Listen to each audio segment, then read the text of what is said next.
As a boy, even I dreamed sometimes of being not a Stark of Winterfell, but a Dayne of Starfall.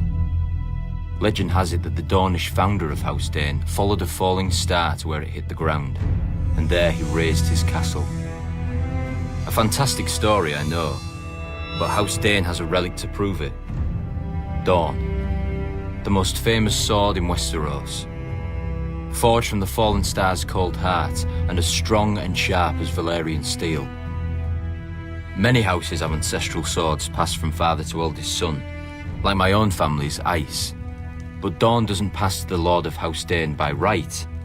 To wield Dawn, a knight of their house must first be deemed worthy. It doesn't matter if he's the Lord, a younger brother or a distant cousin. If none are found to be worthy, the blade stays on the mantle in Starfall until the next generation. But Dawn hasn't rested there often. From House Dayne have risen some of the greatest warriors in Westeros. Vaurian Dayne, who was a king and the greatest knight in Dawn before he was defeated by Nymeria. Because of his honour and his prowess, she sent him to the wall in golden fetters and took his heir as her husband. Joffrey Dayne, who answered Aegon the Conqueror's demand to submit by invading Aegon's 7 kingdoms and marching an army to the gates of Old Town, where Aegon had been crowned. And the greatest of them all, Sir Arthur Dayne, the Sword of the Morning. During the reign of the Mad King, a band of outlaws calling themselves the Kingswood Brotherhood terrorised the forest outside of King's Landing.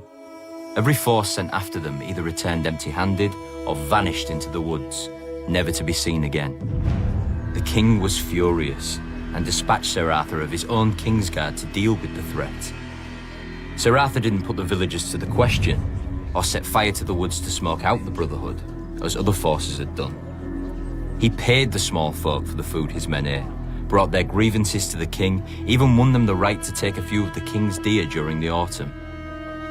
The forest folk had looked to the outlaws to defend them, but Sir Arthur did more for them than the outlaws could ever hope to do.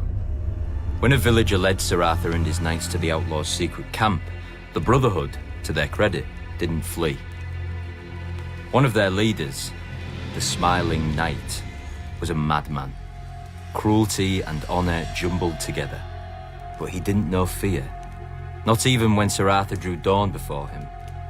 Soon the outlaw's longsword had so many notches that Sir Arthur stopped to let him fetch a new one.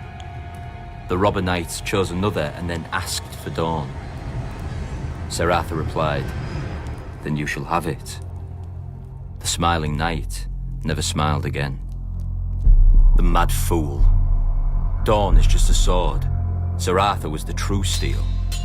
Strong, brave, and loyal to a fault. He would never have aided Rhaegar's abduction of my sister if his vows hadn't compelled him. And though we fought on opposite sides, I admired him. When I was younger, I wanted to be him. Every boy did. And I killed him. Not in single combat, but as he was on his knees, a dagger in his back. I'll never forget the look in his eyes. He wasn't angry or betrayed. He'd done his duty to the last, even though he found it dishonourable, and even though he knew what awaited me in that tower. Sir Arthur Dayne died the greatest knight who ever lived.